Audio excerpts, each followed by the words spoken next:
Mesa de buscarem seus assentos para darmos continuidade à programação deste evento.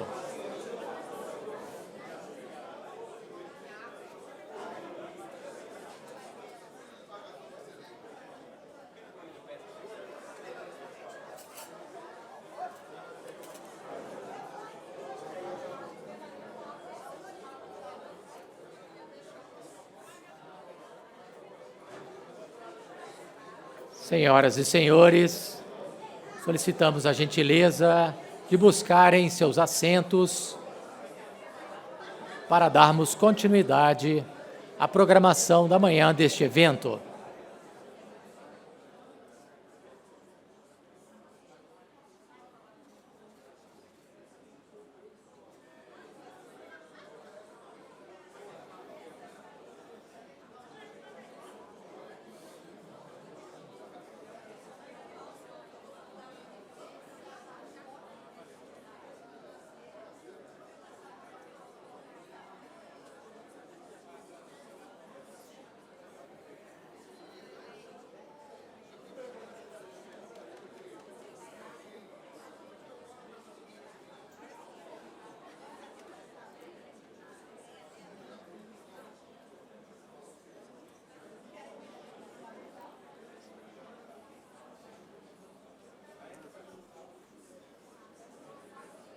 Meu caro, vamos sentar?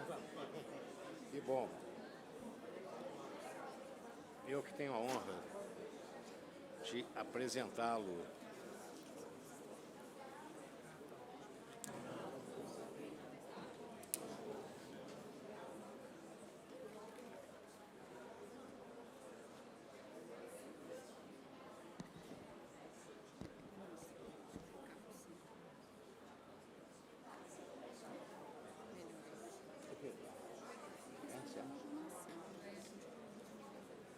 Ah, é? Eu acho que eu prefiro. Porque esse aqui foi o que me entregou. Tá? Tá bom?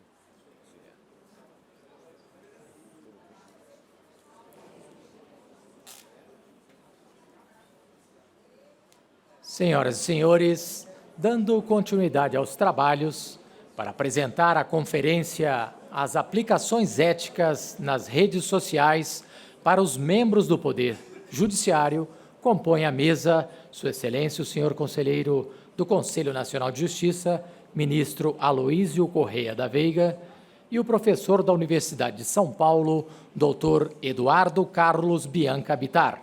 Tem a palavra o ministro Aloísio Correia da Veiga. Senhores, muito honrado de poder estar presente nessa mesa e apresentar o professor conhecido de todos. E estava dizendo a ele que o fato notório independe de prova de qualquer apresentação, porque todos conhecem, mas o professor Eduardo Carlos Bianca Bittar é professor associado do Departamento de Filosofia e Teoria Geral do Direito da Faculdade de Direito da Universidade de São Paulo. Foi assessor jurídico da segunda vice-presidente do Tribunal de Justiça do Estado de São Paulo, de 97 a 98, diretor científico da Associação Brasileira de Ensino do Direito, ABED, de 2006 a 2008, vice-presidente da Associação Brasileira de Filosofia do Direito, presidente da Associação Nacional de Direitos Humanos, de 2009 a 2010, membro titular do Conselho da Cátedra da Unesco de Educação para a Paz, Direitos Humanos, Democracia e Tolerância, membro do Comitê da Área de Direito do CAPES, integrou encontros e congressos no exterior, no Líbano, em Portugal, Alemanha, Itália, República Tcheca, na Argentina, no Chile, quer dizer, em todo o mundo, dans le monde entier. E professor da Universidade de Bolonha, professor visitante, da Universidade de Paris, Nanterre, e do Colégio de França. É membro titular do Grupo de Pesquisa de Direitos Humanos, Democracia Política e Memória do Instituto de Estudos Avançados da Universidade de São Paulo. Sua Excelência, então, como autoridade que é na área da filosofia do direito, na questão que nos atormenta da ética dentro da sociedade moderna, e dizer que a Comissão de Eficiência Operacional e Gestão de Pessoas do Conselho Nacional de Justiça, com esse projeto de integração, se sente muito honrado e, por isso, eu passo a palavra ao professor para a sua palestra. Professor Eduardo Bittar, muito obrigado. Bom dia a todos e a todas. Senhores e senhoras corregedores, corregedoras de justiça, diretores, diretoras das escolas da magistratura, representantes das escolas nacionais, membros do Conselho Nacional do Ministério Público, da Escola Superior do Ministério Público da União, demais autoridades aqui presentes. Em primeiro lugar, eu gostaria de agradecer por esse convite, pelo qual eu me sinto, evidentemente, honrado e, ao mesmo tempo, responsabilizado para integrar a programação desse evento nacional intitulado Juízes e as Mídias Sociais. Uma iniciativa conjunta do CNJ, da ENAMAT, da Infam. E aqui eu queria, exatamente na pessoa do ministro conselheiro do CNJ, Aloísio Correia da Veiga, com sua amabilidade na minha recepção e no meu acolhimento nessa casa, também estender cumprimentos aos demais ministros e conselheiros aqui presentes. Em segundo lugar, eu gostaria de dizer que o conteúdo da presente conferência, que nos ocupará ao longo dessa manhã, deriva de uma outra conferência anterior, proferida também aqui em Brasília, em 21 de setembro do ano passado, a pedido do ministro do TST, Luiz Felipe Vieira de Mello Filho, diretor da ENAMAT, e desde então eu iniciei uma verdadeira peregrinação pelas escolas dos TRTs. E várias colegas aqui presentes já tiveram algum contato preliminar comigo. Tem sido uma experiência extremamente produtiva e que vem me permitindo, em primeiro lugar, me inserir neste debate.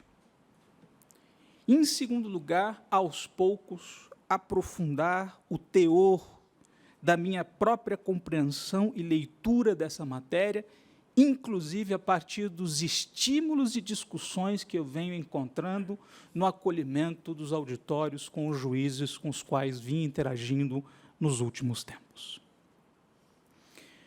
Em terceiro lugar, para aqueles que, enfim, se interessarem por um aprofundamento posterior em torno das questões que vão ser aqui apresentadas, eu aponto a indicação de 2 textos de minha autoria, ao qual poderão recorrer para eventual consulta, trabalho, rediscussão, citação, estudo.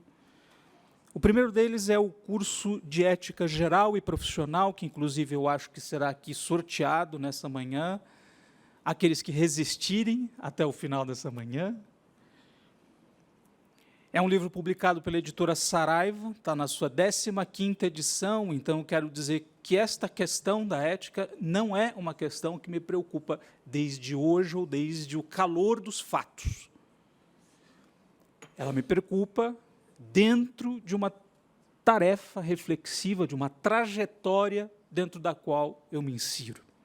E aqui foi lembrado a figura do filósofo Aristóteles, de onde eu procuro beber, evidentemente, as inspirações basilares de muito daquilo que faço.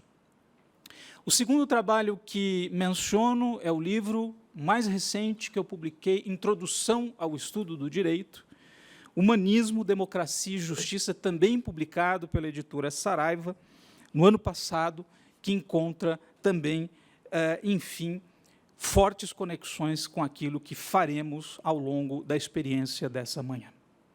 A conferência ela se intitula As implicações éticas nas redes sociais para os membros do Poder Judiciário.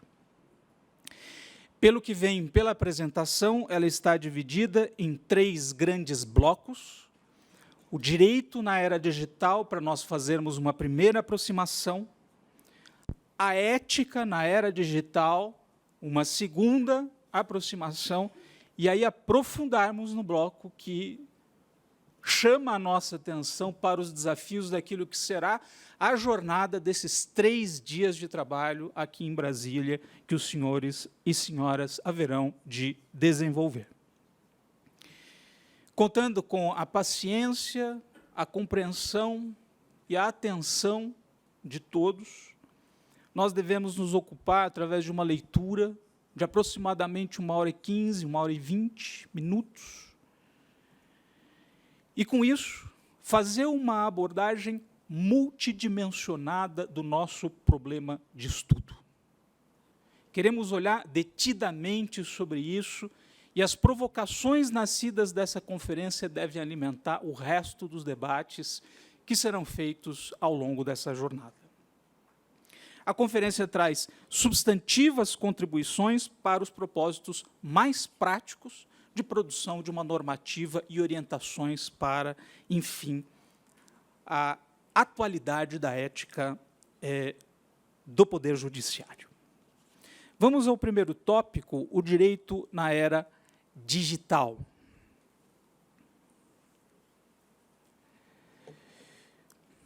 A era digital impõe novos desafios ao direito. Desta forma, a teoria do direito não pode permanecer estática diante desses novos desafios. Diante da tecnologia avançada, da inteligência artificial, da aceleração da vida, entra-se, de fato, numa nova era. A era da revolução digital, num novo estágio de desenvolvimento do capitalismo e, portanto, do mundo moderno. Aqui se podem apontar os fatores que estão presentes nesta dinâmica das novas tecnologias e que constituem os novos ingredientes da era digital. A tecnologia da informação, as nanobiotecnologias, a tecnologia genética, a tecnociência, a neurociência, a cloud computing, a robotização, a digitalização, as microtecnologias e, enfim, a inteligência artificial. Trata-se de um hiperaperfeiçoamento da razão técnica e das tecnologias científicas.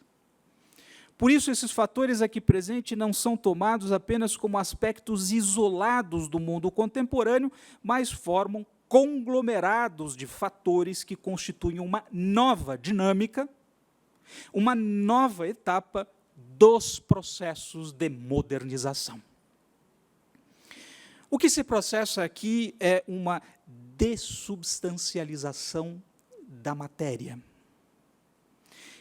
e das relações. Num processo social daquilo que o sociólogo Zygmunt Bauman vem chamando de modernidade líquida, em direção à sua transferência da vida para o virtual, para o digital e para a hipervelocidade, que é o tempo do processamento dos dados.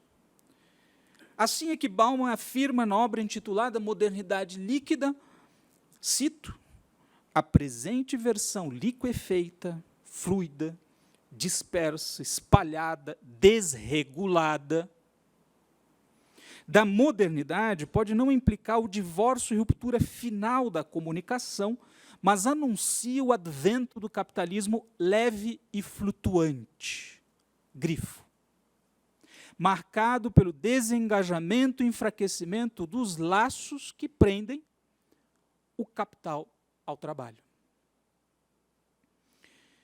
Fim de citação. Em nossos tempos, enfim, emerge uma civilização da leveza. Tendo-se presente também a leitura do sociólogo francês Gilles Lipovetsky, cujas características apontam para as dimensões do impalpável, do imaterial, do virtual e, portanto, do que ele chama de leveza. na obra exatamente intitulada Da Leveza, Lipovetsky afirma, cito, revolução da miniaturização, das nanotecnologias e do digital, vivemos o tempo da leveza mundo conduzida pelas novas tecnologias. Fim de citação.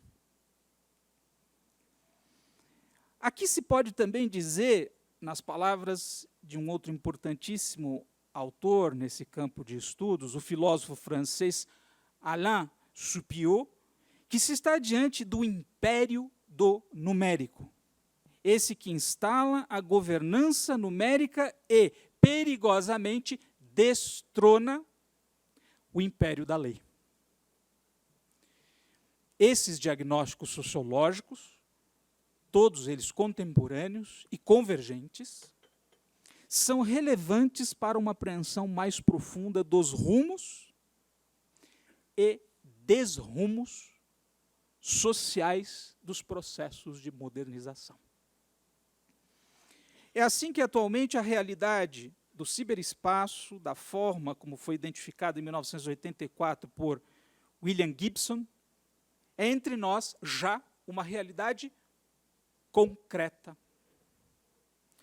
A concretude da virtualidade é propriamente esse paradoxo da conversão imaterial e fundamental daquilo que é propriamente da dimensão do imaterial, do informacional e do criacional. Com o evolver da cibernética, da robótica e da informática, criaram-se as condições para o estágio atual da técnica. A especialização da microeletrônica, a revolução Microsoft, os processos de automação, a ampliação prática da virtualidade, da digitalidade incorporadas aos procedimentos operatórios do cotidiano, desconstroem muito do que se conheceu como realidade, digamos, concreta, natural, empírica, onde nós estabelecemos, durante séculos e milênios, o mundo do nosso trabalho, transformar a natureza em benefício da humanidade, para constituir-nos agora uma nova realidade que nós estamos começando a tatear, como indicava o ministro agora há pouco, e que nos é completamente desconhecida. A realidade virtual, digital, artificial. As fronteiras do real, ou que chamamos de realidade do ponto de vista filosófico, foram, portanto, ampliadas. E, simultaneamente, alteradas. Por isso, uma redefinição de nossa condição se dá a partir do impacto que a tecnologia opera na vida humana, de modo mais amplo. Na obra intitulada O Futuro da Natureza Humana, Zukunft der Menschlichen Natur, de 2001, do filósofo alemão Jürgen Habermas, ali já se encontrava a afirmação sobre o caráter problemático da presença da tecnologia na, grifo, redefinição da identidade do humano. Nesse contexto, é certo que uma nova fronteira da ciência do direito irá emergir. E, de fato, emergiu. Essa nova fronteira se chama direito digital, direito virtual.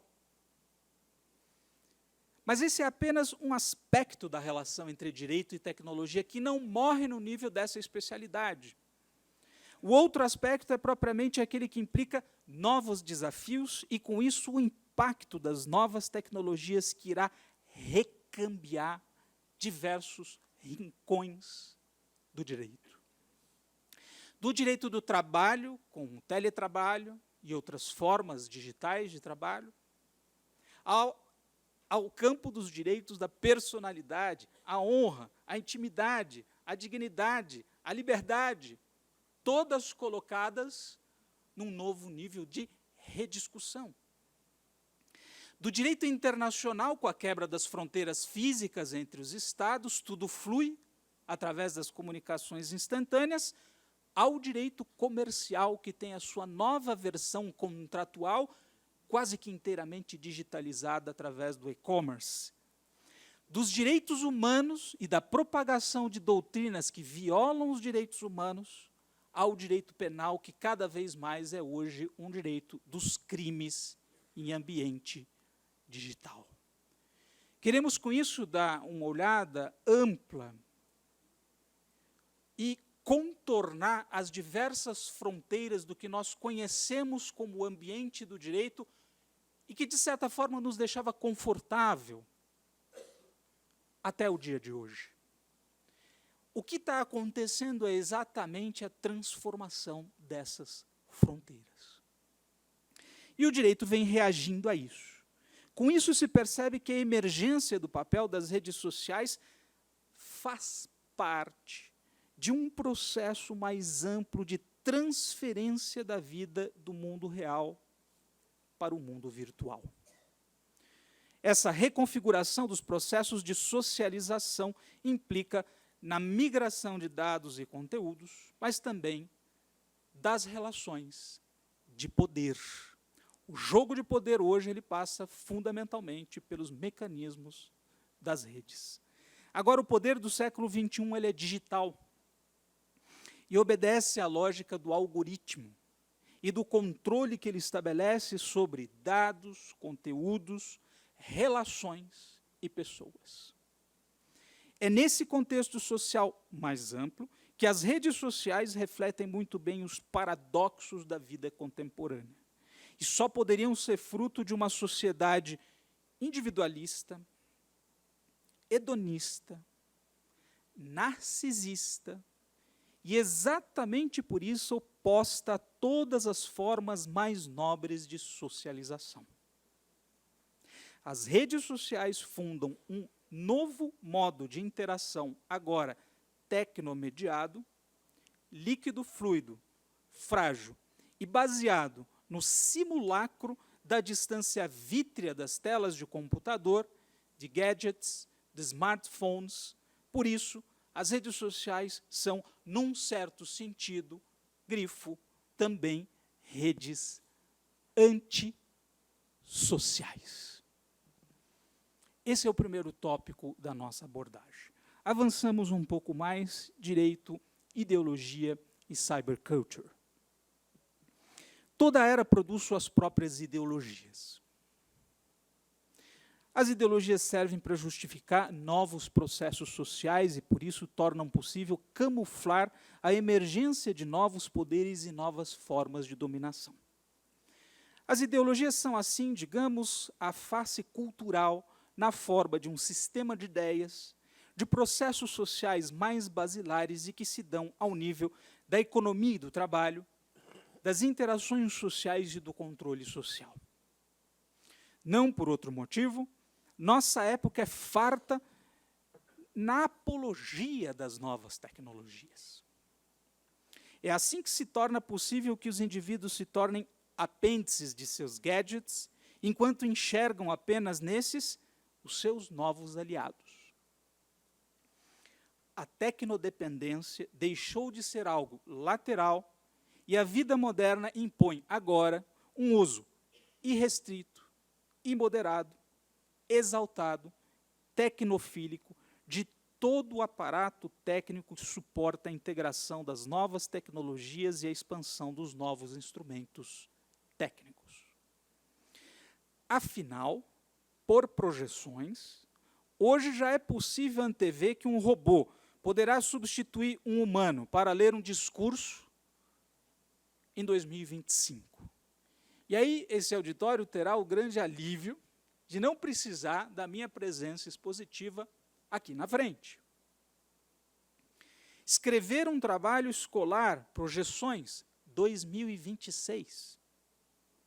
Compor um sucesso musical, 2027. Nós estamos falando na sensibilidade da música, da estética, da criação.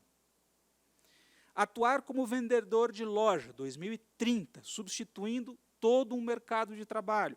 E, afinal, substituir qualquer trabalho humano, inclusive os nossos, 2140.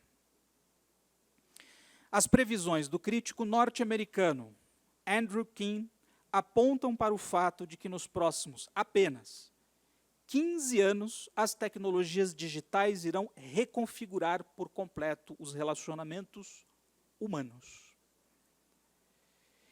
É nesse sentido que se podem localizar os grandes utópicos do discurso dessa nova era, que a partir do Vale do Silício, nos Estados Unidos, idealizam as novas formas de ser e estar no mundo digital.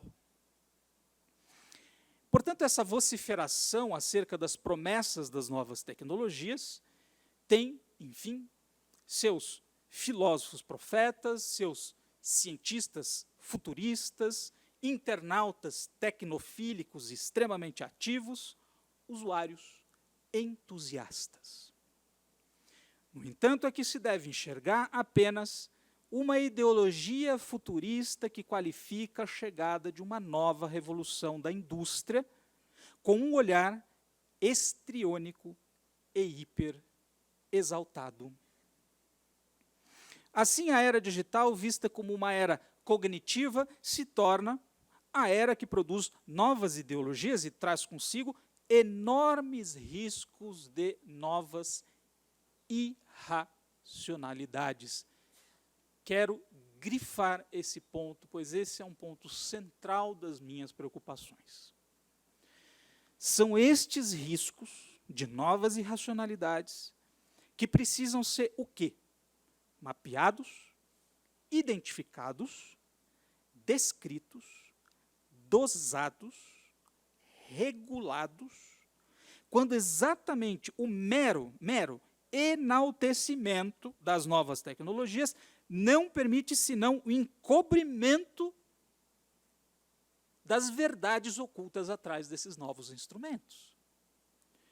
Por isso é tarefa da razão, especialmente da razão filosófica, fornecer os subsídios para uma leitura que nos leva à desmistificação das novas ideologias da era digital.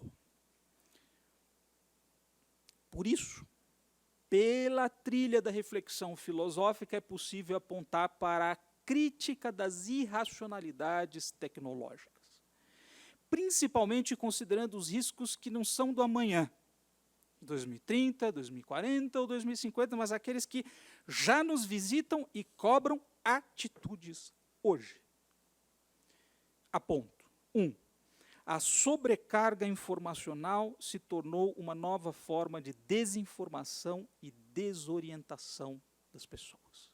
A gente está sentindo isso em todos os ambientes. Eu tenho vida acadêmica muito intensa, né? As novas gerações de estudantes que estão chegando para nós, enfim, né, completamente absorvidas por esse universo.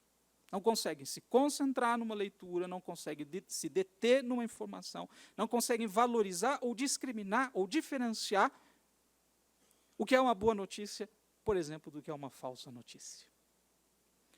Ponto 2. Crescimento das formas de hipercontrole dos indivíduos pelo controle dos seus dados. Isso é um risco poderosíssimo. Terceiro, o crescimento da dominação intelectual e a perda da consciência livre e crítica, que é o juízo que é indeclinável da parte do indivíduo. O indivíduo que exerce a sua autonomia de pensar, de ser, de diferenciar. 4. A emergência da programação pela governança numérica que substitui o lugar do governo fundado no poder soberano do povo, como já vem apontando os próprios estudos do francês Alain Supiot. 5. Na era do que nós estamos chamando na academia de pós-verdade, a perda da autonomia dos sujeitos diante da perda da capacidade de reflexão. 6. O enfraquecimento da subjetividade que se projetou para dentro dos sistemas. E agora se vê absorvida pela tecnologia e, por isso, incapaz de estar fora daquilo que a absorve. Ela é possuída por uma nova dimensão que não controla. e é, nesse sentido, totalizado pelas verdades que vêm de dentro do sistema para dentro do sujeito. O sujeito se descentra. Por fim, isso tem graves consequências no plano da ética e dos liames entre os indivíduos, que são os liames sociais. Passo ao próximo tópico, o direito digital e os direitos humanos.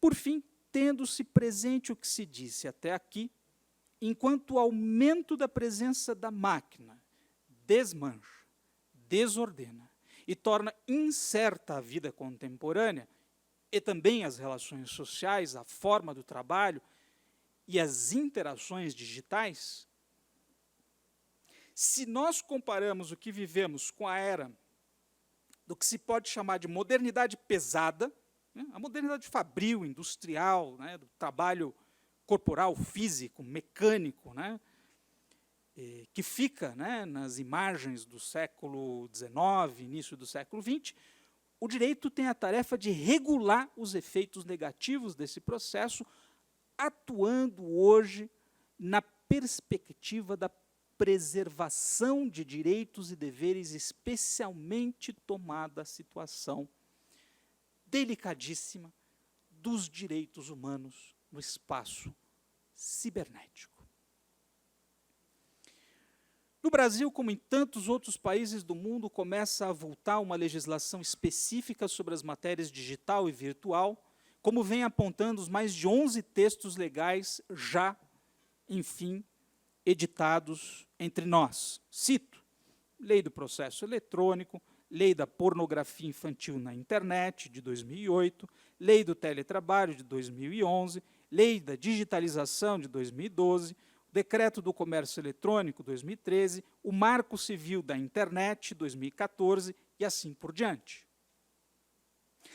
A tarefa do direito para fazer face à era digital é a de consolidar a quarta dimensão dos direitos humanos.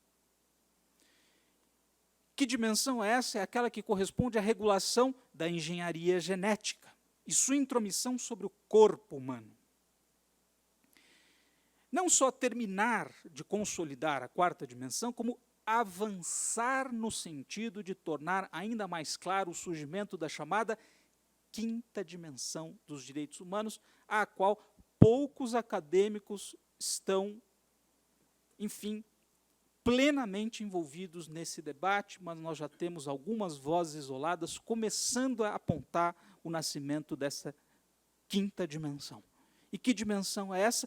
Exatamente essa que corresponde à regulação da tecnologia da informação e a sua incisão sobre a dimensão da dignidade da pessoa humana.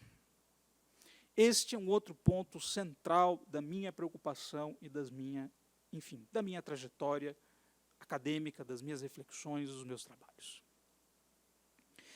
Essas já são algumas das possíveis perspectivas de surgimento de novas fronteiras de direitos.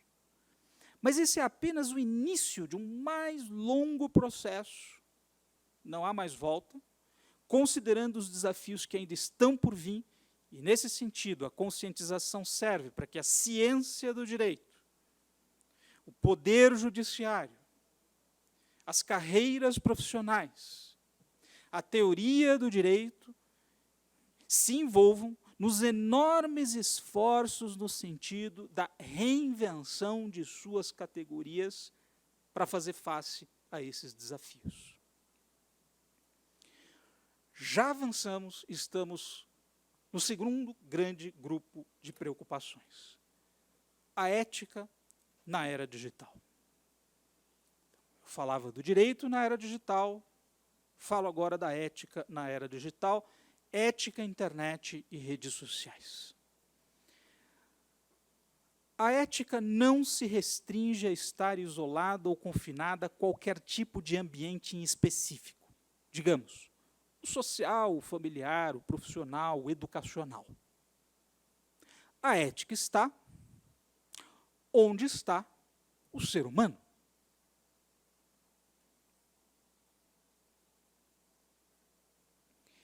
E se o recente desenvolvimento da e-técnica e do aparato tecnológico na era digital vem permitindo a descoberta de todas as potencialidades da rede mundial de computadores, e são muitas positivas, bem como de inúmeras ferramentas digitais, afirmam-se a partir daí novas formas de socialização e construção do que nós estamos chamando de relações virtuais.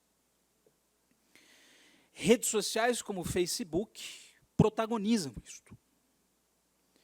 Não se pode, no entanto, acreditar que a virtualidade promove a invisibilidade dos atores virtuais.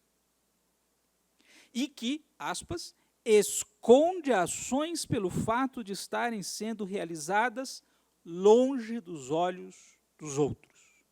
Ou ainda de forma oculta ao controle e à observação, seja de outras pessoas, ou das formas mais tradicionais que nós conhecemos do controle jurídico das condutas sociais. Nas redes sociais, e a gente aponta o poder que um único polegar tem ao se projetar sobre o teclado, nas redes sociais se tem a sensação de estar anônimo e por isso é salvo de qualquer tipo de interferência das travas e dos limites do mundo real.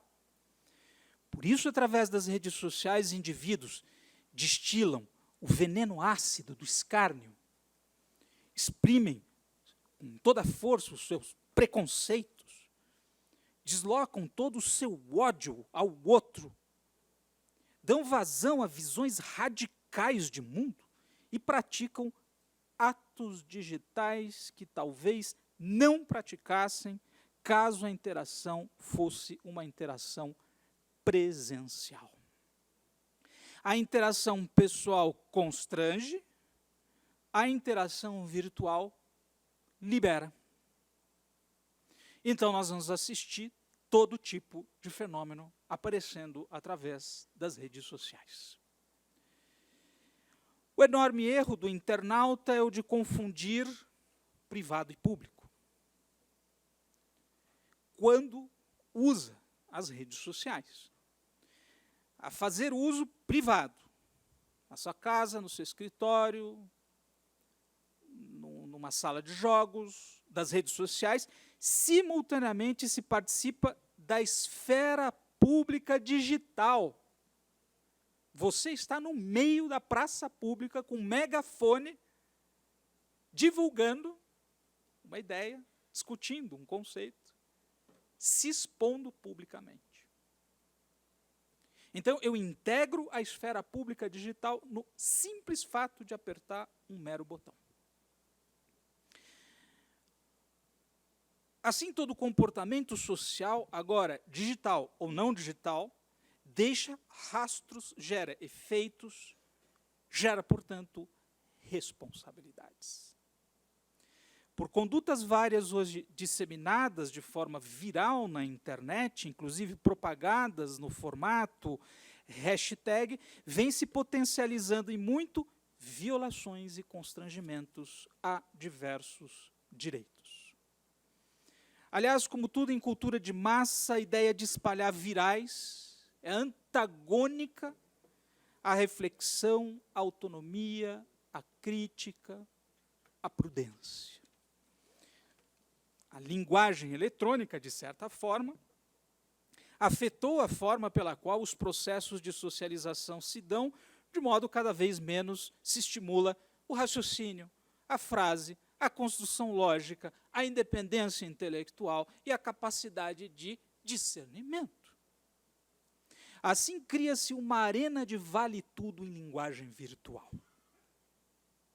Se tudo isso ainda se misturar com opinião política, tudo pode ficar ainda mais grave, alterado e passional. Na torrente de virais que correm pela internet, especialmente pelas redes sociais, torna-se possível que as mais improváveis informações se disseminem, afetando opiniões dos indivíduos, julgamentos e avaliações, convicções, ideias, favorecendo-se condutas de massa que são impensáveis. Em Freud, né?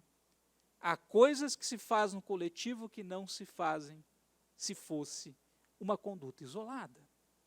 E o que a internet está puxando? Um comportamento irracional coletivo, centrado num ego, um ego qualquer que puxa a torrente, pode ser num sentido excelente, mas pode ser num sentido desastroso. Assim, todo o deslocamento operado do mundo real ao mundo virtual vem exigindo preocupações no debate sobre a natureza do espaço virtual, na medida em que esse vem sendo transformado em um lugar de depósito e armazenagem de todo tipo de dado e informação. Esse espelho que eu mostro tem inúmeros termos que se tornaram vulgares quando nós tratamos da questão das redes sociais. A discussão, portanto, sobre a qualidade da informação, do dado, daquilo que consta das plataformas ou circula nas redes sociais e que pode violar liberdades, privacidade, intimidade, documentos pessoais, honra, integridade psíquica, violar direitos e atingir, de fato e na prática, pessoas, instituições, corporações, a imagem pública de indivíduos e instituições. Não por outro motivo, as redes sociais se tornaram um farto campo de expressão das violações a direitos da pessoa humana, ensejando-se a discussão até mesmo sobre a legitimidade do espaço virtual. A ampliação da fronteira, a expansão da comunicação, a armazenagem de informações, a transmissão de dados, as transações virtuais são fatores evidentemente positivos do espaço virtual, mas o que se deve debelar são as condutas atentatórias a direitos e violadoras de regras básicas de convívio e socialização, seguindo-se os parâmetros do Marco Civil da Internet. Nessa perspectiva, a liberdade ela deve se compatibilizar com a segurança no espaço virtual, estimulando-se o uso responsável da rede, e não a concepção de rede que signifique a possibilidade de acolher tudo. Deve-se ter consciência hoje de que 15% do que nós costumamos chamar de internet de superfície é o campo de rastreamento do Google. Mas os 85% restantes formam o ambiente do que se conhece como Deep e Dark Internet, onde atos terroristas, ataques às escolas, ódio a mulheres, racismo e outros fenômenos estão sendo cultivados como uma espécie de cultivar coletivo de mentalidades doentias e criminosas. Seja na internet de superfície, seja na internet profunda, vem ocorrendo fenômenos tais como pornografia infantil.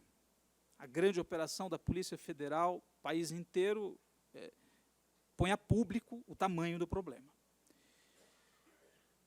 Tráfico de pessoas, divulgação de doutrinas neonazistas, que acreditávamos, né, bem trabalhadas sobre a Declaração Universal dos Direitos Humanos de 1948. Não, tudo isso veio à tona de novo com toda a força na Europa, nos Estados Unidos, na América do Sul, no Brasil, enfim.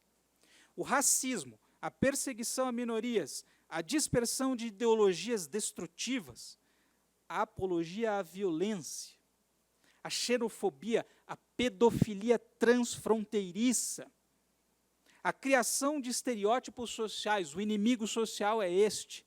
Se é este o inimigo social, linchamento público, inclusive de autoridades públicas, de personalidades e profissionais consagrados em suas respectivas carreiras, não importa, jornalistas, advogados, magistrados, ministros, políticos estão passando por isso. É esse o momento no qual nós estamos mergulhados. Fundamentalismo religioso, assédio moral, perseguição virtual, isso tem sido destrutivo no ambiente das escolas. Crianças desistem do ambiente escolar por causa do bullying virtual. Estímulos ao ódio social, ao ódio de classe, como essa lâmina demonstra, o hate speech, o bullying virtual, o cyberstalking, devendo-se estimular a intervenção de mecanismos e frentes de trabalho que apontem para prevenção, educação, denúncia, inibição e coibição de condutas ilegítimas e danosas, da importância das descobertas do espaço virtual. Ademais do que se disse, deve-se ter presente que as redes sociais têm promovido a ignorância, disseminado a discórdia, exaltado personalidades doentias, que são as celebridades dos meios virtuais, glorificado os vícios e as distorções, gerado fake news, construído celebridades efêmeras, treinado para o exercício de opiniões distorcidas, gerado altos ruídos comunicativos, destruído carreiras profissionais, possibilitado o crescimento da intolerância, espalhado o juízo raso e a simplificação planificadora das coisas. A internet permite, as redes sociais permitem, por exemplo, o sim e o não. Mas tem coisas que não são da dimensão do sim e do não. Elas são do ambiente do cinzento, são do ambiente do intermediário, são de reflexões mais sutis. Mas rapidamente formam-se dois blocos e nós acabamos sempre no mundo do pró ou contra. Esse é propriamente o mundo da pós-verdade. É um mundo que anuncia a morte do discurso. E o discurso é a matriz do que nós fazemos todos os dias em nossas atividades. Já pararam para imaginar o impacto que isso tem na formação do discurso em nossas sociedades? Um pouco essa questão de fundo aqui aparece. Sabendo-se que a internet diluiu e estilhaçou a malha de saberes e relações da esfera pública liberal, este esgarçamento agora é fonte de desorientação ética, intelectual, social e política.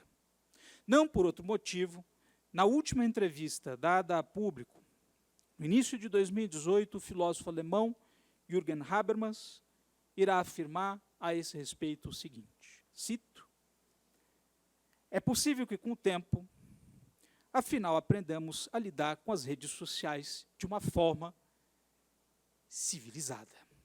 A palavra civilidade ela foi invocada inúmeras vezes nessa mesa de abertura. Outro tópico, ética, sociedade digitocêntrica e violações a direitos. O deslocamento para a dimensão dessa ágora virtual não significa um transplante da ágora real ao ciberespaço, pois o indivíduo agora ele está mediado pelo dígito na constituição de sua entrada na rede. Essa pequena e breve constatação parece apenas parte de uma operação técnica, mas é, enfim, o cerne da distância entre ego e alter na sociedade digitocêntrica. Afinal, é na ponta dos dedos e diante do dígito que se conta o poder de negociação entre cada parceiro da interação virtual, sabendo-se que esse poder é reduzido a uma capacidade de tornar o outro uma vítima em potencial do seu arbítrio digital. Assim, o efeito caos da dispersão internética gera uma percepção distorcida da relação entre liberdade e responsabilidade, onde a responsabilidade é prejudicada em favor de uma hiperafetação da liberdade. Eu posso tudo. E eu não enxergo a minha responsabilidade. Se não há responsabilidade, o liame entre o eu e o outro foi cortado. Só existe o eu apertando o dígito. Essa é somente mais uma frente de afetação entre ego e autor, agora mediados pelo digitocentrismo. Conhecemos, historicamente, o antropocentrismo. Nós estamos entrando na era do digitocentrismo. Em seus estudos, o jurista português José de Oliveira Ascensão afirma, cito, um dos mais graves problemas que a internet suscita consiste na possibilidade dela ser utilizada como via para a difusão de conteúdos ilícitos. Fim de citação. Nessa linha de análise, a internet é meio, é canal, é veículo, é instrumento. Assim, o caráter criminoso, o sadismo, a busca de impunidade ou comportamento desviante podem se manifestar interpresentes ou interabsentes, pelos mais variados mecanismos de interação, só que os efeitos e os potenciais da rede são enormes. O alcance da rede foi aqui indicado pela proporção numérica pelo ministro. É nesse contexto que o Brasil tem se destacado pelo volume de adesão ao espaço virtual, mas também pelo número de violações. Significa que nós temos um comportamento pandêmico, onde a banalização dos direitos está no centro dessa discussão. Mais além, ainda a internet potencializa a criação de novas armas na medida em que o jogo entre pessoas agora ele se afirma como um jogo de informações entre personagens digitais. Nós criamos outros seres. O inventário dessas preocupações toca em diversos campos e por isso afeta a percepção de que o uso da rede ele não pode ser um uso imoderado. Outra dessas percepções é de que os meios clássicos do direito, aos quais nós estamos acostumados, são insuficientes para prevenir e remediar de forma adequada, célere, as situações ofensivas e lesivas. Por fim, pode-se observar de forma conclusiva que a internet e as redes sociais parecem ter alterado de forma definitiva a nossa forma de socialização. Isso tem ampla significação para a economia, tem ampla significação para a política. A política hoje se faz fundamentalmente pelos canais virtuais. E não poderia ser diferente, evidentemente, também para o mundo do direito. Por isso, apesar das luzes produzidas pelo ecrã das telas dos computadores, não há que se esperar o iluminismo contemporâneo surgindo de dentro das redes sociais.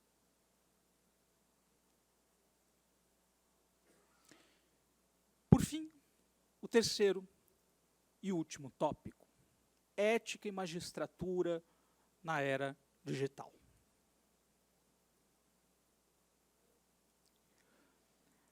Ética, magistratura e realidade virtual. O juiz, a juíza, não pode ignorar esta realidade virtual. Não pode ignorar, muito menos, os seus desafios. O que não significa que deve estar dentro dela, ou ainda que deva se submeter à sua lógica, seguindo as regras dos jogos de relações virtuais. Assim, um juiz ou uma juíza midiático ou midiática ou de holofotes não necessariamente é o melhor produto do processo de abertura democrática aproximação do poder judiciário da sociedade, tradução da complexidade dos acórdãos ou das sentenças à população e à cidadania de modo mais pleno, e muito menos de transparência judiciária.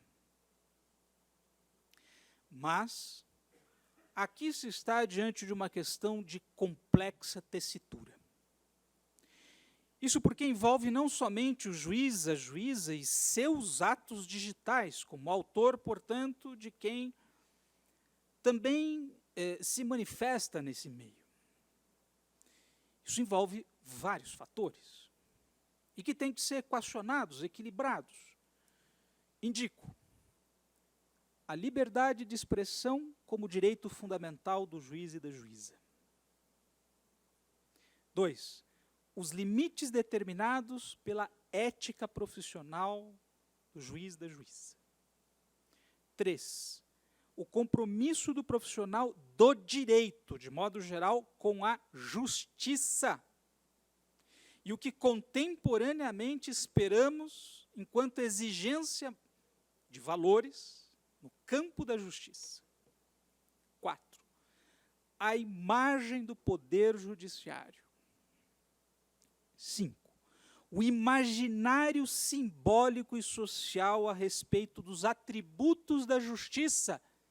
E quando a sociedade olha para um imaginário que não é inventado por ela, mas que nos é legado de gregos, romanos, egípcios, atravessa o mundo medieval, circula o planeta Terra, nós reafirmamos esse lugar da justiça ao confirmar a importância de certas características centrais do ato de julgar.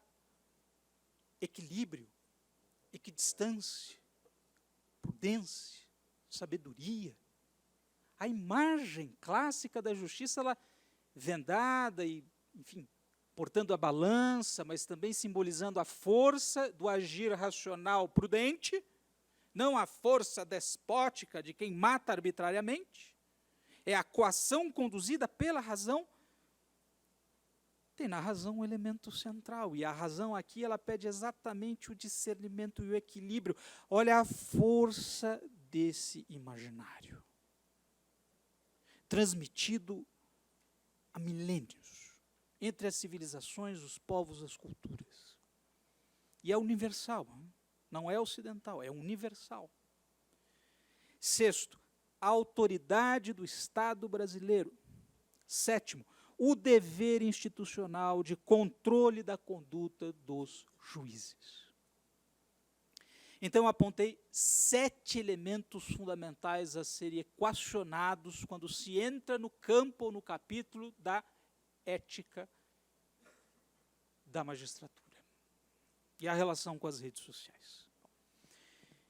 Especialmente em tempos de redes sociais, superexposição de pessoas e profissionais, virtualização de dados e imagens, indiscrição comportamental virtual, mediatização de temas de justiça, é de decisiva importância o cuidado que os juízes e as juízas devem ter com seus perfis nas redes sociais.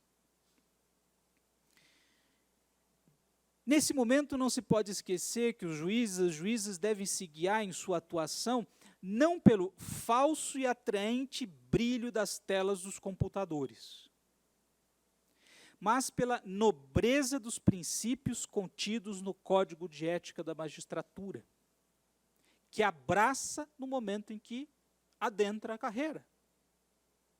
E esse é um abraço definitivo e sem volta, e que deve ser executado com amor, paixão, fibra e a reafirmação constante desse vínculo e dessa convicção.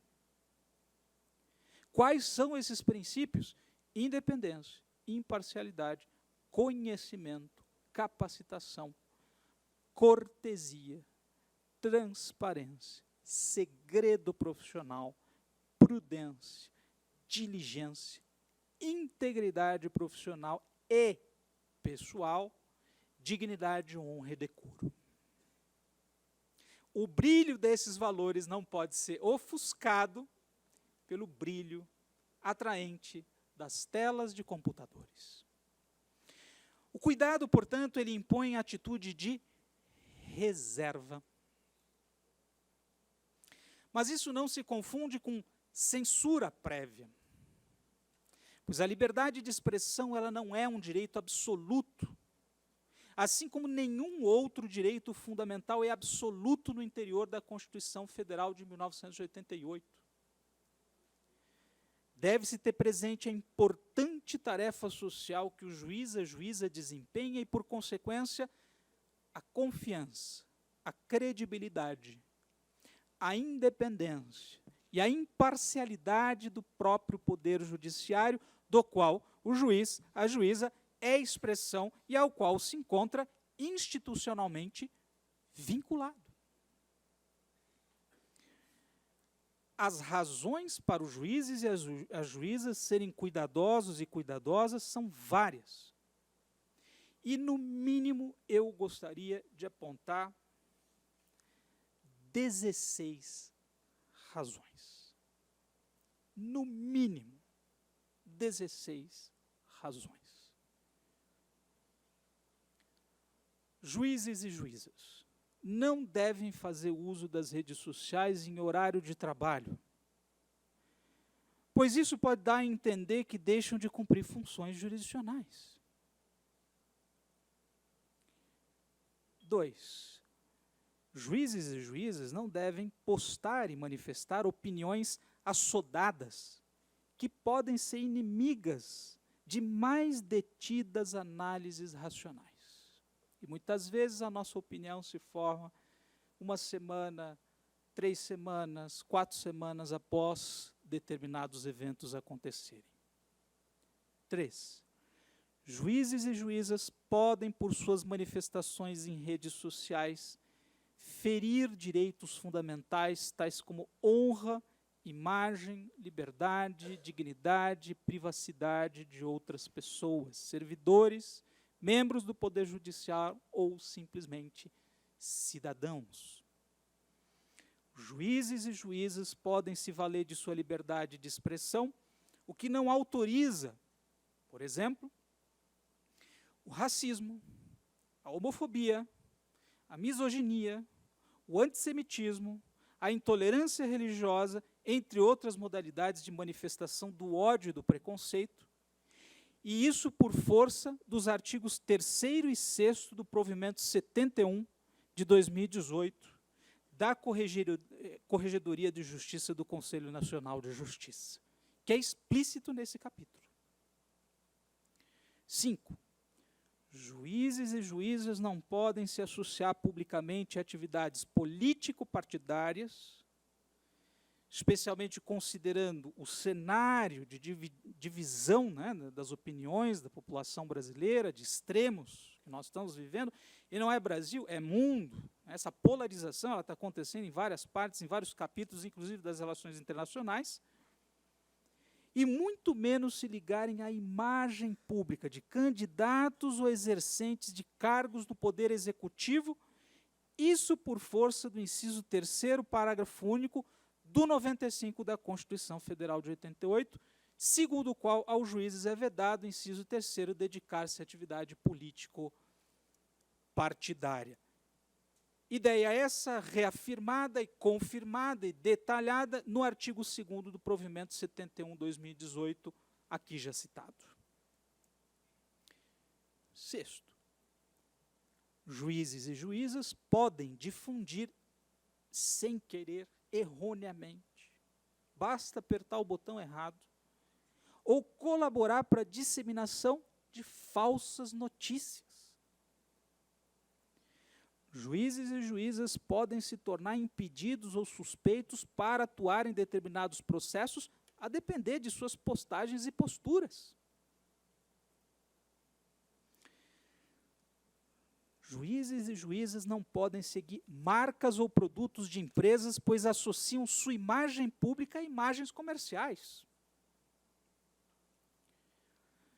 Juízes e juízas, por motivos de segurança profissional, podem dar pistas a criminosos a respeito de sua vida pessoal e de seus familiares. e se tornarem um alvo fácil. Sequestro, ameaça, atentados. Número 10. Juízes não são eunucos políticos. Porém, a ação transformadora dos juízes é a justiça, não a atividade político-partidária. As atividades políticas dos juízes devem se dar, e se dão o tempo todo, por meio do voto. E, além disso, por meio do associativismo de classe, da atuação em movimentos, entidades de área, ações sociais e de cidadania, iniciativas de estudos, pesquisas, criação de redes de pesquisadores e pesquisadoras, muitas vezes o exercício autorizado pelas, instâncias superiores para atuação em consultoria técnica na formulação de políticas públicas, assessoria a órgãos e entidades, autoria de artigos, livros, estudos, colaboração com a iniciativa de, políticas governamentais, iniciativa de projetos de lei e projetos sociais, entre outras. Então, o campo de atuação é vasto, se nós considerarmos a amplitude daquilo que se faz fora da jurisdição, digamos, para uma atuação, mais engajada, para uma atuação que vai mais diretamente a campos que são alvo de sua preocupação ou atenção. Juízes e juízas devem evitar menções positivas ou negativas sobre o chefe do Poder Executivo, municipal, estadual ou federal, sobre governo, sobre partidos políticos e a pessoa de políticos. Juízes e juízas podem se expor à desqualificação e à diminuição da qualidade da sua atividade jurisdicional, de sua imparcialidade, autonomia e independência profissionais, pela perda de credibilidade por sua postura nas redes sociais. Em função do quê? Da prevenção gerada pela opinião pública popular em seu desfavor. Quando tudo está a seu favor e, digamos assim, sua imagem está sendo projetada na sociedade, há muita felicidade nisso. Mas, ao mesmo tempo, tudo aquilo que se manifesta a seu favor pode, de repente, por uma virada da opinião pública, se colocar a seu desfavor. Juízes não devem se pronunciar e nem se expor em questões ou atos oficiais que envolvem discussões judiciais em curso. Juízes e juízas não devem se pronunciar sobre julgamentos proferidos por si mesmos, por outros colegas, ou sobre o desempenho profissional de advogados, advogadas, de servidores, de servidoras, e isso por força do disposto no artigo 5º do provimento 71. Ainda, por fim, 2 últimos tópicos, juízes não devem expor opinião pública, eventuais divergências profissionais entre membros do Poder Judiciário, e isso por força do 36, inciso 3º da LOMAN, que prevê manifestar por qualquer meio de comunicação opinião sobre processo pendente de julgamento seu ou de outrem, ou juízo depreciativo sobre despachos, votos ou sentenças de órgãos judiciais, ressalvada a crítica nos autos e em obras técnicas ou no exercício do magistério. 16. Juízes não devem se envolver em polêmicas, discussões e embates com usuários das redes sociais sob pena de desqualificação de sua imagem pública e profissional. Como eu dizia, no mínimo 16 razões para ter uma atitude cuidadosa, cautelosa. Avancemos um pouco mais. A partir de um perigoso jogo de negociação com o mundo virtual, o juiz ou juíza poderá ver-se enovelado na turbulenta espiral da comunicação pública, para a qual não necessariamente se encontra tecnicamente preparado. a mesma comunicação que realça heróis é também capaz de destruir carreiras legítimas. Daí a importância de diferenciar várias situações, podendo-se separá-las em 4 fundamentais dimensões. Indico. Primeira dimensão. A dimensão dos perfis pessoais dos juízes e juízas nas redes sociais. Nesse campo, essa primeira dimensão. Moderação, discrição, decoro, conduta ilibada devem orientar todas as formas de manifestações dos magistrados e das magistradas no ambiente virtual. Isso é o que decorre do artigo 4º do provimento 71 e também do voto dado pelo ministro Luiz Roberto Barroso no mandado de segurança número 3579-3, Distrito Federal, página 18, do seu relatório, onde ele julga o mandado de segurança que põe em questão a constitucionalidade do provimento 71. E ele diz, cito, a legitimação da atuação jurisdicional também pressupõe que a sociedade enxergue o poder judiciário como imparcial. Aqui, como em quase tudo mais, impõe-se as virtudes da prudência e da moderação. Fim de citação.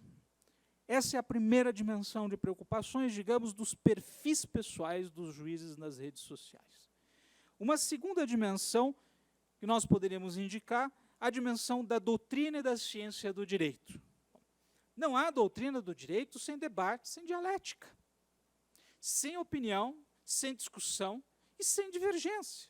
Só que nós fazemos isso mediado pelo conhecimento técnico e pelas metodologias de trabalho que nós desenvolvemos e que envolve polidez, postura acadêmica, retidão intelectual, compromisso ético com o que se fala, com o que se escreve, com o que se diz, entre outras características.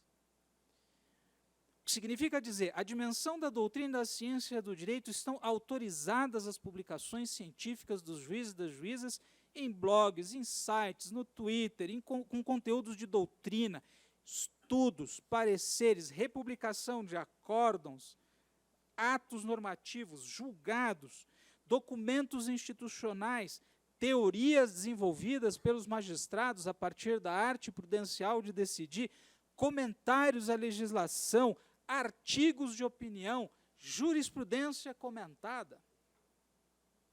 Isto é uma coisa.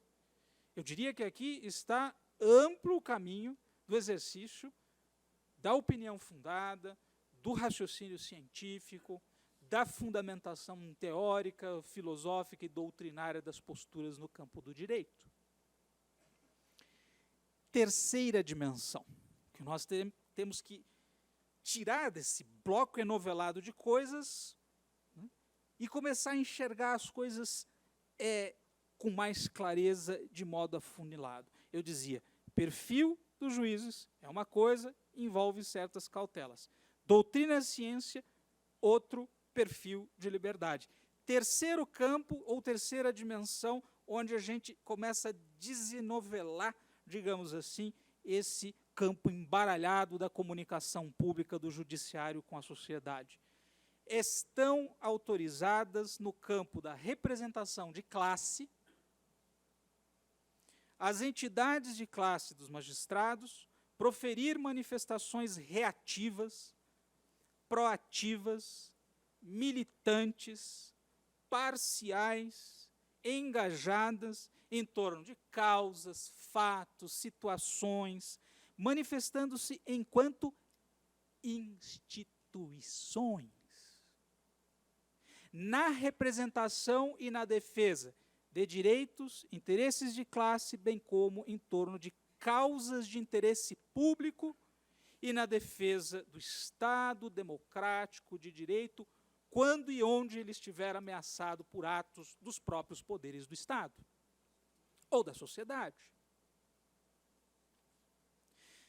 Então, essa é uma terceira dimensão que envolve também um outro plano de expressão, diferenciado das anteriores.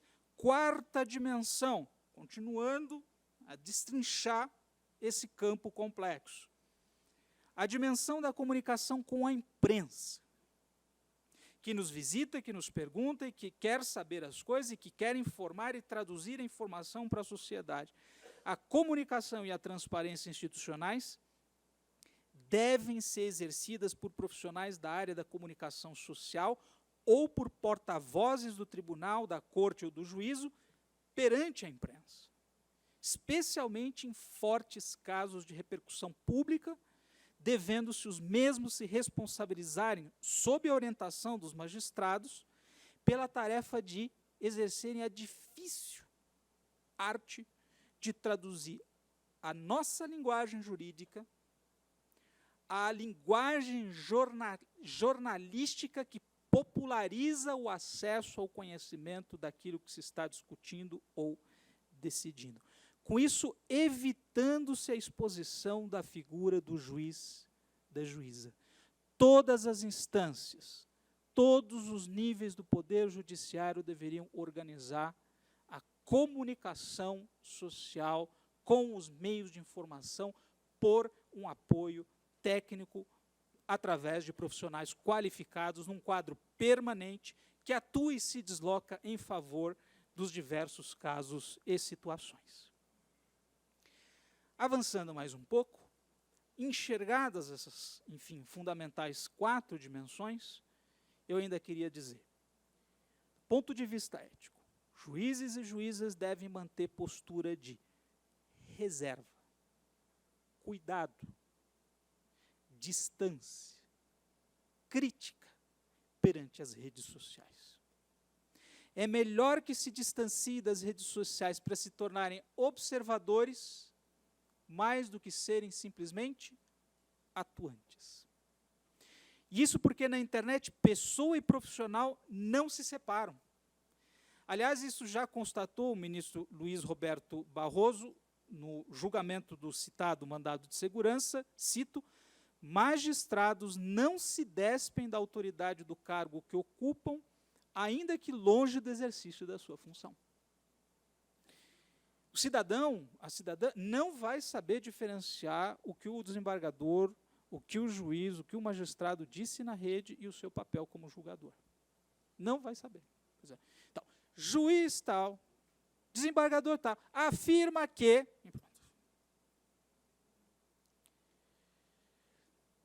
Ademais, o Código de Ética da Magistratura Nacional requer do juiz que atue de forma que exerça o seu ofício com independência e imparcialidade. No calor do envolvimento com os fenômenos virtuais, nós somos sugados para dentro das redes.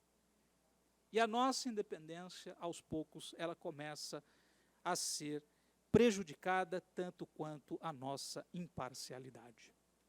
Além disso, impõe-se que seja na vida privada, na vida pública, o juiz atue de forma a conservar a sua integridade pessoal. Os artigos 15 e 16 do Código de Ética da Magistratura Nacional são esclarecedores nesse ponto, conectando a confiança na justiça à imagem pública dos juízes e das juízas. Aliás, esse é o inteiro teor do artigo 15 do Código de Ética da Magistratura. A integridade de conduta do magistrado fora do âmbito estrito da atividade jurisdicional contribui para uma fundada confiança dos cidadãos na judicatura. Do ponto de vista comparado, o Código de Ética e de Conduta do Ministério Público da União e da Escola Superior do Ministério Público da União, Portaria 98 de 2017 do MPU, possui 2 dispositivos que já externam preocupações muito centrais com relação à questão digital. Cito o artigo 4º. Inciso 3º. São compromissos de conduta ética atuar com imparcialidade no desempenho de suas atribuições funcionais, não permitindo que convicções de ordem político-partidária religiosa ou ideológica afetem sua isenção. E o inciso 9, utilizar de recursos e ferramentas da tecnologia da informação e da comunicação, sendo vedada a utilização desses recursos para a prática de atos ilegais ou para a propagação e divulgação de conteúdos que atentem contra a moralidade administrativa. A esse respeito, numa primeira fase, as corregedorias devem dar ênfase na prevenção por meio de uma campanha nacional. A oferta constante de informes contendo orientações. A oferta permanente de cursos nas respectivas escolas judiciais. E, por fim, a regulamentação detalhada da matéria. É isso que vem disciplinado, aliás, pelos artigos 8º e 9º do Provimento 71 de 2018 do CNJ, indicando essa trilha de trabalho. A aplicação de sanções deve obedecer, evidentemente, no momento adequado, ao caráter progressivo, caminhando da mais branda infração à situação de cumulação entre violação ética e infeliz situação de prática de crime comum. Numa segunda fase, e oportunamente, talvez, se devesse partir para uma tarefa mais ambiciosa, qual seja a alteração e a atualização mais ampla da Lei Orgânica da Magistratura Nacional, a LOMAN, um passo que, evidentemente, envolve um compromisso maior da classe no debate sobre essas categorias. Mas, do ponto de vista imediato para a formulação das orientações internas da classe, é a discussão interna, oportunizada por esse seminário, e a autorreflexão democrática sobre as fronteiras tênues entre imagem do judiciário, liberdade de expressão, limites da ética profissional, é que lhes permitirá chegar ao melhor paradigma para o tratamento da matéria. E já parando de prometer que eu vou encerrar e pedindo esses 5 minutos finais para, de fato, encerrar com palavras que tocam em questões também aqui cruciais. Último tópico da minha exposição, ética, decisão e poder midiático. Os juízes e as juízas são chamados a exercerem com autonomia o seu poder de decisão. E o fazem fundando-se em razões e regras, devendo se apartar de manifestar opiniões, especialmente políticas, nas redes sociais. Mas o poder técnico-jurídico da decisão dos juízes e das juízas vem sendo confrontado com o poder de pressão das mídias de massa. Esse é um desafio enorme para a atuação profissional na jurisdição nos tempos das redes sociais.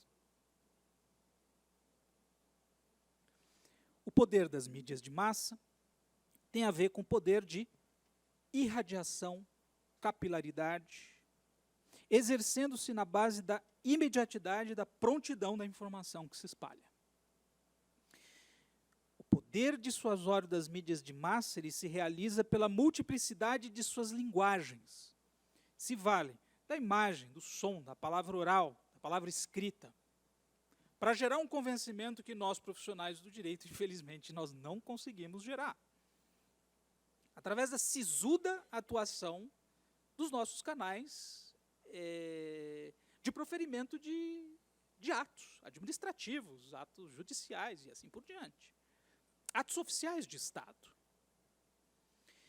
E, sobretudo, quando se trata dos temas de justiça, existe uma desproporção na forma como a cultura midiática e a cultura do direito lidam com cuidado e com as questões e os temas tratados. As mídias de massa, elas vêm ganhando um espaço enorme no campo da relação mídia-decisão judicial, passando-se a vivenciar um momento em que a mediatização do poder decisório externaliza a decidibilidade à opinião pública, levando-se a efeitos que devem ser melhor pensados, como, por exemplo, o empoderamento dos meios de comunicação como meios de pressão sobre a decisão jurídica. E o que é pior, o acovardamento dos mecanismos institucionais. Eu tenho muito medo desse capítulo. E o enfraquecimento de algo que nós nunca podemos perder, que é o campo de atuação da autonomia do poder judicial. Há, certamente, iniciativas valiosas de democratização da informação. TV Senado, TV Justiça, TV Cidadania, TV Supremo, TVs universitárias ampliaram o acesso ao universo do direito. Nós não estamos mais como nós estávamos no final dos anos 80, final dos anos 90.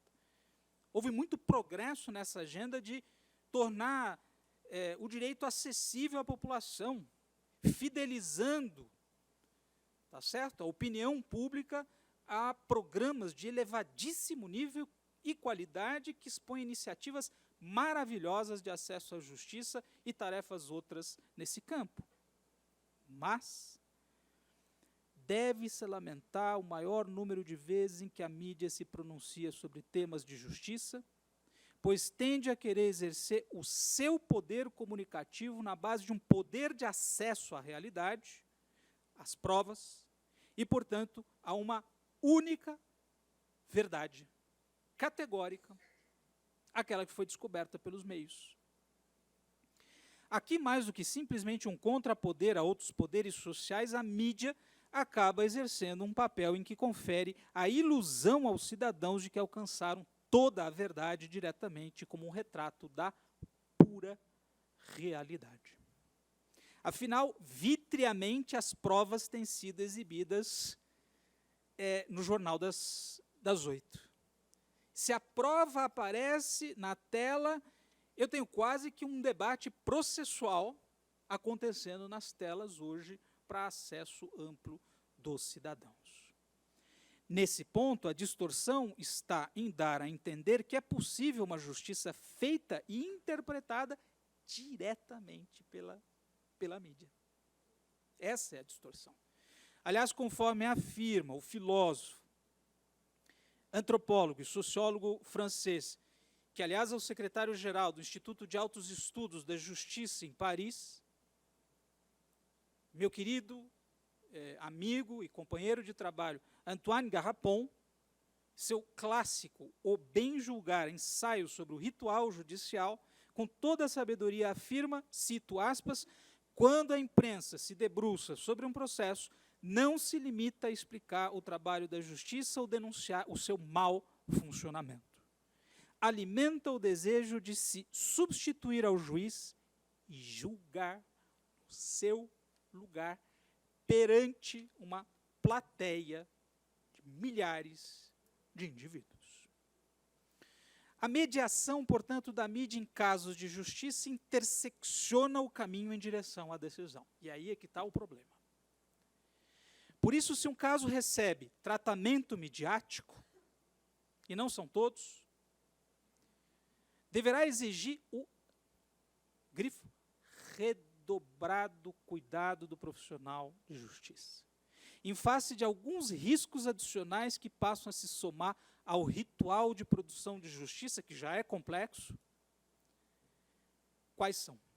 Espetacularização do caso, vazamento de informações sigilosas do processo, redução ao senso comum de questões técnicas complexas, uso de linguagem apelativa, escandalização do caso, reverberação negativa, pré-julgamento a favor de uma das partes, quebra da oportunidade de defesa, demonização do réu ou da ré, a ponto de reduzir a tarefa da defesa a uma tarefa impossível. As mídias de massa, então, expõem casos jurídicos a riscos de contaminação, politização, precipitação, distorção, equívocos, perda de autonomia decisória, podendo, inclusive, vir a violar privacidade, sigilo, provocar julgamentos precipitados, antecipar a derrota da defesa, induzir alarmismo social, violar direitos e garantias processuais, atropelar a presunção de inocência, impedir a defesa técnica para construir o paralelo da defesa midiática, coartar a liberdade de exercício profissional por parte dos profissionais que atuam no caso. Essas situações revelam distorções, exceções e situações excepcionais, mas o movimento provocado pelas mídias de massa é o de deslocar o auditório dos contendentes do processo ao auditório de espectadores midiáticos. Esse movimento, que parece simples, ele implica em consequências severas, pois o espaço processual é um locus apropriado para a realização do ritual de justiça, pelo qual nós todos, profissionais do direito, temos que o tempo todo zelar para que esse ambiente seja o mais propício a boas e equilibradas decisões. Esse deslocamento ele implica em perda de informação, perda de conhecimento, perda de racionalidade, ganhando-se, ao contrário, em sensacionalismo, superficialidade e emoção. Tudo o que a figura da justiça quer simbolicamente evitar.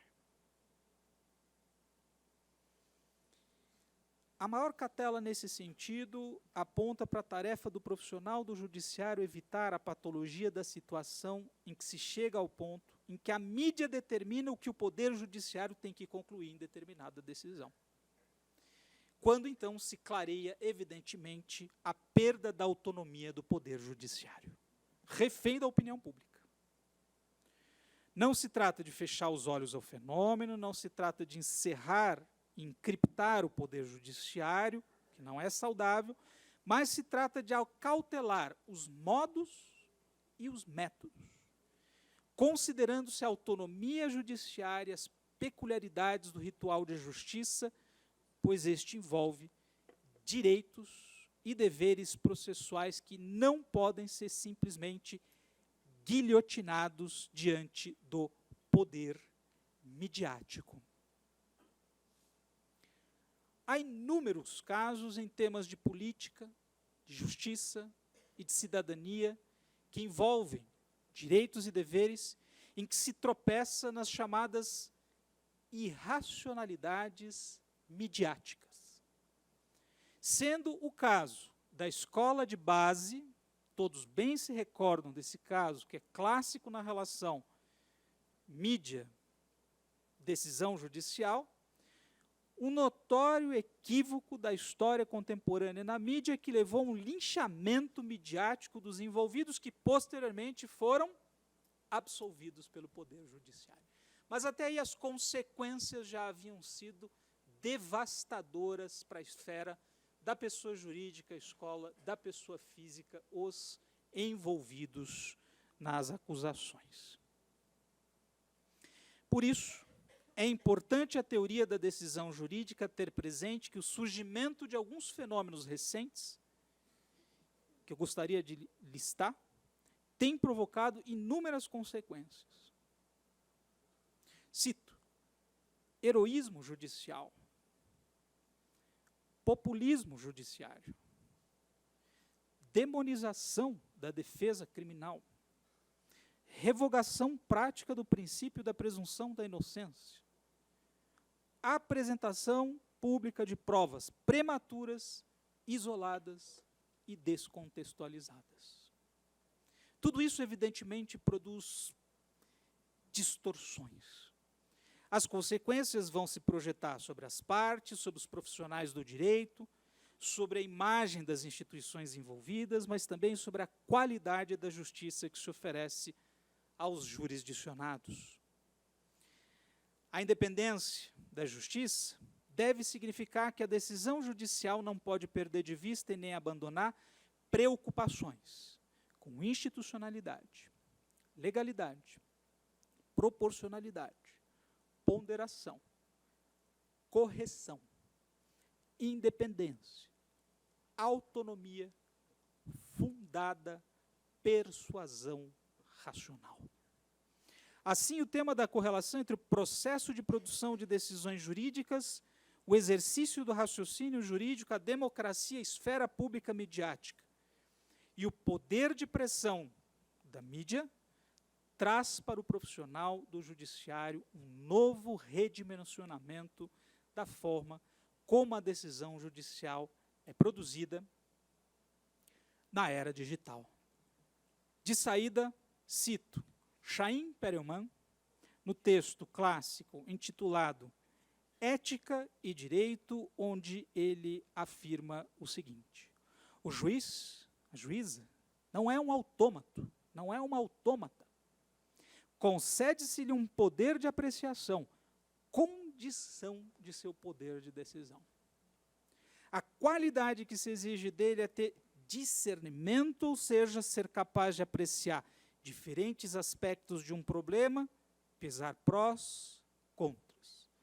Se a justiça pudesse dispensar o julgamento, se pudesse simplesmente mecanizá-la, ora, as máquinas poderiam dizer o direito de uma forma mais rápida, menos onerosa e mais eficiente do que o homem.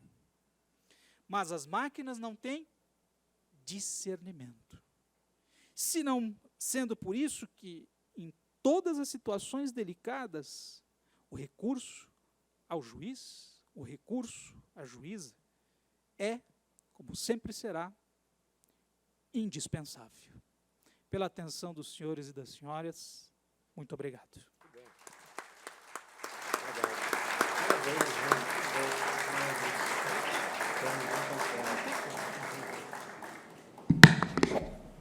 Senhores, realmente a brilhante palestra do nosso conferencista nos obriga e nos revela uma verdadeira história da própria atuação nossa e do poder judiciário. Professor Eduardo Carlos Bittar, o senhor não imagina a alegria que nos deu. Agradeço também ao ministro Vieira de Mello, que nos lembra, para trazê-lo para cá. Muito obrigado. Nós temos imensa honra de ter ouvido e trazer a seguinte reflexão, que nós, no Poder Judiciário, na nossa atuação, na nossa conduta, não podemos jamais transmitir para a sociedade uma ação que justifique a perplexidade do nosso Joseph K. Agradeço imensamente a presença de todos. Nosso compromisso está marcado para as 2 horas. Agradeço aos senhores a presença, agradeço a todos pelo convívio. Professor Eduardo, mais uma vez, muito obrigado e volte sempre. Muito obrigado. Senhoras e senhores, o doutor Eduardo Carlos Bianca Bittar gostaria de presentear 2 participantes com obras de sua autoria. A organização do evento realizou um sorteio e, neste momento, queiram, por gentileza, se dirigir ao palco para receberem as obras das mãos do palestrante os seguintes ganhadores: Dr. Fernando Cerqueira Norberto e Dr. Jaime Weingartner Neto.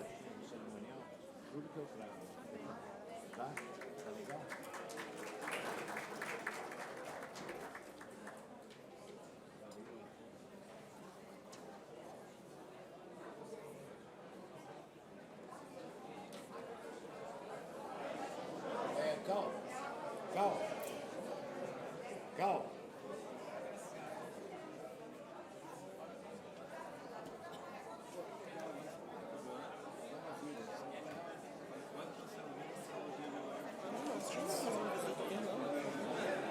Doutor Fernando Cerqueira Norberto, queira se dirigir ao palco para receber o exemplar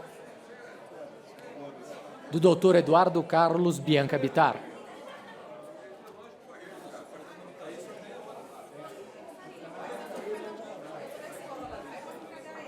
Perfeitamente. Perfeitamente. Pode falar. Perfeitamente. Perfeitamente.